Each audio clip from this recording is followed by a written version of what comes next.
대표도 내 지역구로 10이냐? 희생 대신 생택한 국민의힘입니다. 첫 번째 기사죠. 네. 지금 대표도 내 지역구로 왜 10이냐라는 얘기가 있었다는 겁니다. 여길 좀 볼까요? 김기현 국민의힘 대표가 지난 25일 울산 남구 의정보고회에서 지역 주민들한테 울산을 변방의 중심으로 올려놓겠다는 각오로 여기까지 달려왔다.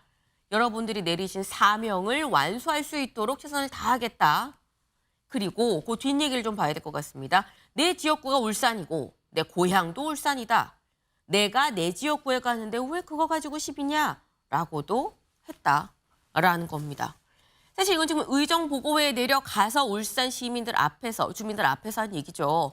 근데 이 울산 의정보고회 가기 전에도 상당히 말들이 많았습니다. 그래서 가기 전날 기자들이 김기현 대표한테 이 부분에 대해서 물어봤었거든요. 그때 김기현 대표도 비슷한 얘기를 했습니다. 들어보고 오실까요? 내일 울산 가시는데 울산에서 출마 관련해서 좀 이야기가 나올까요? 울산은 내 지역구고 내 고향인데 울산 가는 게 왜 그 화제가 되나요? 대표가 의정보고회 하는 건 전례가 없다는데요. 그것도 태어나서 처음 된 얘기네. 네, 내가 내 지역구 내 고향 가는데 왜 문제가 되느냐라고 얘기를 했습니다. 김승원 의원님. 사실 김기현 대표 말이 맞아요. 울산이 본인 지역구입니다. 그리고 본인 고향이기도 해요. 근데 거기 가는 게 뭐가 문제야? 라고 지금 김기현 대표는 또 얘기를 하는 거거든요. 지금 국회는 그 예산 심사와 또 마지막 필요한 민생 입법으로 굉장히 바쁜 시기입니다. 그런데 당대표가 지역에서 의정보고회를 한다? 너무나도 한가한 행동을 보이고 계신 거 아닌가라는 생각이 듭니다. 지금 이제 정기국회가 얼마 안 남았는데요. 네. 마지막까지 필요한 뭐 교권 수호법이라든가 그런 민생 입법들이 있고 지금 지난번 법사위에서 134건의 법안이 이제 심사될 예정이었는데 네. 그것이 이제 지금 일방적으로 취소된 상태이고요. 또 예산심의에 관해서도 우리 지금 연구자들이 지금 아우성 치는 R&D 예산 삭감이라든가 이것도 지금 야당과 함께 조율을 해야 되는데 대통령실과도 조율을 해야 되고 그런데 지역구에서 의정보고회를 사면하 연다? 이것은 제가 볼 땐 있을 수 없는 일이라고 생각이 되고 네. 김기현 대표가 좀 많이 급했나 봅니다. 그래서 지금 이제 장제원 의원 그다음에 뭐 주호영 의원에 이어서 혁신에 대한 전면적인 거부로 이렇게 해석이 될 수 있겠습니다. 네. 혁신위의 어떤 제안에 대한 전면 거부라고 해석하기는 좀 그렇다. 의정보고회는 뭐 다른 건 아니어도 본인도 지역구 의원인데 의정보고회는 챙겨야 되는 거 아니냐라고 또 말씀을 하셨어요. 근데 이제 이 의정보고회에서 김기현 대표가 한 발언이 지금 이 얘기가 나오고 있는데 이 얘기도 같이 하면 저희 지금 그 말 CG 그래프로 만든 것 좀 같이 볼까요? 네. 큰 체육관에서 할까 했다가 세과시 했다고 할까봐 난 그것도 안 했다라고 얘기를 했습니다. 김성원 의원님. 네네. 제가 의정보고회가 급하지 않다고 말씀드린 거는 이제 내년 1월 10일 전까지는 언제든 의정보고를 할 수가 있어서 네. 많은 그 당 핵심에 계신 분들은 대개 정기국회가 끝나고 나서 12월 중하순이나 1월 초에 이제 다들 계획을 하시는데 네. 지금 이제 김기현 대표께서 지금 이제 선거제도 개혁 문제라든가 또 예산 처리라든가 등등 쌓인 그런 현안들이 많은데도 의정보고서를 연 것은 결국에는 임요한 혁신위원장의 그런 희생에 대해서 나는 거부를 하겠다라는 의사표시를 이렇게 의정보고를 통해서 표현하기 위해서 급하게 잡은 것이 아닌가 저는 그렇게밖에는 생각이 안 듭니다. 인요한, 김기현 보란 듯 원희룡 만나 희생하면 표가 따를 것. 네. 인요한 혁신위원장 김기현 대표가 울산 의정보고회에 간 바로 그날 원희룡 국토부 장관을 번개로 만났습니다. 만나서 한 얘기 희생하면 표가 따를 겁니다. 라고 얘기를 했는데요. 그 모습 잠깐 같이 보고 올까요? 큰 틀에서 희생이 있으면은 반드시 그 희생의 가치에 그 보상이 있다는 걸 여러분 강조의 말씀을 올렸습니다. 그 외에는 특별히 여러분께 말씀드릴 게 없습니다. 국민이 알아주고 그 희생을 표로 옮기지 않겠습니까? 결국 시간의 문제이지 우리가 이게 택하고 안 하고 할 수 있는 문제가 아니라 이것은 사느냐 아니면 버림받느냐 이 길이기 때문에 저는 방향은 이미 정해졌다고 봅니다. 네. 인유한 위원장과 원희룡 장관 두 사람 만났습니다. 근데 참 요게 또 시기가 공교롭습니다. 김승원 의원님. 공교롭게 김기현 대표가 울산에 간 날 그날 인 위원장이 번개로 원희룡 장관을 또 만났어요. 이거 우연의 일치입니까?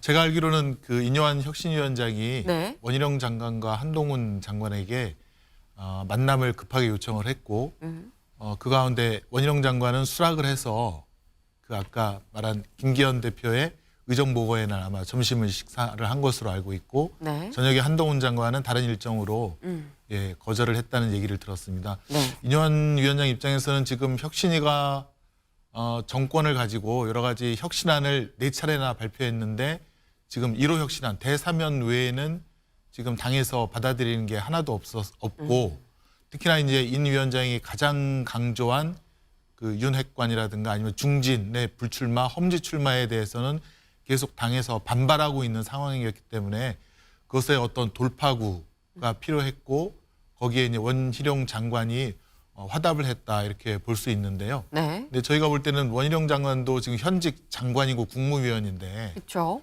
혁신위원장을 만나서 출마 여부 얘기를 나누고 하는 거에 대해서는 사실은 부적절하다. 예, 모든 뭐 대통령도 그렇고 국무위원도 다 정치적인 중립 의무가 있고 네. 일단 본인이 사임하기 전까지는 말을 아껴야 됨에도 불구하고 저런 것을 언론에 노출시키고 한다는 것은 좋은 선례가 되지 못한다라는 점을 좀 지적하고 싶습니다. 네. 인요한 혁신이 조기 해체 초강수 두나. 네. 김, 내 고향은 울산, 윤과 자주 통화. 인요한 혁신위가 조기 해체라는 초강수를 두는 것 아닐까라는 제목이 나왔습니다. 말씀처럼 사실 12월 24일까지 한 달 정도 더 남았죠. 남았는데 지금 조기 해체기가 나오는 이유. 네. 저희가 지난 금요일 방송 때 말씀을 드렸습니다. 일부 혁신위원이 사의를 표명했다라는 말씀을 드렸었는데 그 혁신위원들 따로 만나서 언론 인터뷰를 또 하기도 했습니다. 같이 볼까요? 네. 사실 이 주말 동안 혁신위원들끼리도 따로 만났다고 합니다. 저희가 금요일에 말씀드릴 땐 4명이라고 말씀드렸는데 한 명은 난 아니다 라고 해서 최종 3명입니다. 임장미, 박소연, 이젠마 혁신위원 사의 표명한 건 맞다라는 취지로 지금 얘기를 했어요. 하지만 그만둔 건 아니다. 다만 언론 인터뷰에서 뭐라고 했냐. 최근처럼 혁신위가 국민 기대에 부응하지 못하고 시간 끌기용으로 쓰인다면 혁신이 존재 의미가 없는 거 아니냐. 우리도 설득시키지 못하면서 어떻게 국민을 설득시키겠다는 것이냐라고 얘기를 했습니다. 네. 그러면서 그런 얘기도 했어요. 우리도 다 자신의 직업이 있고 바쁜 사람들인데 우리가 여기 와서 시간 끌기용 하려고 와 있는 거 아니지 않느냐라고 얘기를 했습니다. 네. 근데 지금 혁신위에서는 뭐 일부 혁신위원들 나가냐 마냐 이런 얘기가 나오고 있는 거죠. 근데 여기에 대해서 인요한 혁신위원장이 기자들한테 물어봤습니다. 인 위원장님, 그럼 이 혁신위원들 최종 나간 겁니까? 사의 표명했다는데 나간 겁니까? 라고 물었거든요. 인 위원장이 뭐라고 얘기했는지 들어보고 오시죠. 혁신위원들이 사퇴한다는 건 해프닝이다 라고 얘기를 했습니다. 하지만 그 뒤에 나온 얘기도 들으셨죠. 그 뒤에 나온 얘기는 사실 지난 금요일에 한 얘기입니다. 뭐라고 했느냐. 변화가 없다면 다음 주에 아주 강한, 목요일이라는 얘기입니다. 변화가 없다면 다음 주에 아주 강한 메시지를 낼 것이다. 표정도 정색하고 얘기를 했습니다. 다음 주에 아주 강한 메시지. 사실 30일, 여기서 말한 다음 주는 이번 주죠. 이번 주 30일에 혁신위에서 이 어떤 중진 친윤 지도부의 희생의 내용을 담은 안을 직접 안으로 올리겠다라고 얘기를 한 상황입니다. 근데 여기서 아주 강한 메시지라고 얘기했어요. 이미 사실 30일 날 한다는 건 다 알려졌는데 그럼에도 불구하고 아주 강한 메시지. 지금 혁신위가 저는 이렇게 생각했습니다. 지금 용산 대통령실에 어떤 내년 총선 목표에 따라서 또 실행하는 기구가 되지 않을까 그런 좀 의구심을 갖고 지켜보았고 네. 사실 이제 2호 혁신안이 그 하위 그 국민의힘 국회의원 20% 공천 원천 배제였고 네. 얼마 전에 22분에 대한 그 컷오프 명단이 발표되기도 했지 않습니까? 그래서 제가 언론인께 물어보니까 국민의힘 당직자들로부터 나온 네. 찌라시다라고 이제 얘기를 하는데 네. 그래서 이게 용산 대통령실과 저도 지금 발표가 됐나 지금 말씀하셨어요. 발표가 됐나 발표가 그러고 아닙니다. 있었어요. 예, 네. 찌라시가 돌았는데 네. 대통령실과 혁신위가 이게 발맞추는 것이 아닌가 이렇게 싶었는데 혁신위의 3호안은 이제 청년들에게 기회를 주자는 거였고요. 근데 4호안이 이제 하향식 공천이 아니라 경선을 통한 상향식 네. 공천을 하겠다라는 안을 딱 발표했을 때 이게 과연 용산 대통령실과 뜻이 맞을까? 그쪽에서 그 지역구로 내려오는 사람들이 경선을 하면 이길 수 있을까라는 의구심이 들었거든요. 그래서 어딘가 뭔가 핀트가 좀 어긋나고 있구나라는 생각을 했었는데 그 이후부터 계속 혁신안에 대해서 또 그 중진 뭐 험지 출마에 대해서 계속 반발하는 그런 내용의 국민의힘 중진들의 반응이 있었고 네. 그래서 이게 혁신위가 지금 뭔가 중간에서 일이 계획대로 아니면 그 목표대로 안 되고 있어서 곧 뭔가 이 큰 변화가 생기겠다라는 네. 예상을 했었는데 안 그래도 30일 날 네. 강수를 두겠다라고 하는 그런 발언이 있어서 뭔가 30일 날 그것에 이제 분수령이 되지 않을까라고 생각하는데 그럼 혁신위가 해체가 되면 이게 비대위로 가는 또 길이 아닐까라고 생각했는데 그렇지만 거기까지는 아직 보이지는 않는 것 같습니다. 걸음질입니다. 기사 같이 볼까요? 조기숙 야당 지지율 안 오르는 건 이재명을 후보로 뽑았기 때문. 네. 조기숙 전 홍보수석이죠. 노무현 정부 때 이 홍보수석이었습니다. 친노 인사라고 볼 수 있는 건데 조기숙 지금 현재 교수인데 야당 지지율이 안 오르는 건 이재명 대표 때문이다라는 취지로 지금 들립니다. 네. 김승원 의원님. 이재명 대표 때문에 지금 우리가 지지율이 안 오르는 거 아니냐라고 지적을 했어요. 글쎄요. 아무튼 그 대선 후에 대통령 임기가 처음 시작하는 때부터 네. 이렇게 대선해진 야당의 지지율이 그래도 꾸준히 30% 이상 또 40% 이상 이렇게 하는 것은 흔한 일은 아닌 것으로 알고 있고요. 뭐 걱정해 주신 거는 알겠는데 꼭 그 이재명 대표 때문에 지지율이 예컨대 뭐 50% 이상 안 오르는 거다라고 비판하는 거라면 네. 글쎄요, 지금까지 그런 적이 있었는지 야당이 지지율 50% 이상 받은 적이 있었는지를 한번 살펴봐야 될 것 같고요. 네. 어떤 말씀이신지 좀 더 그 취지를 다시 한번 저도 깊게 한번 들여다 보고 싶네요. 예. 네. 일단 지금 말씀 동의하지는 않습니다. 예. 아, 네.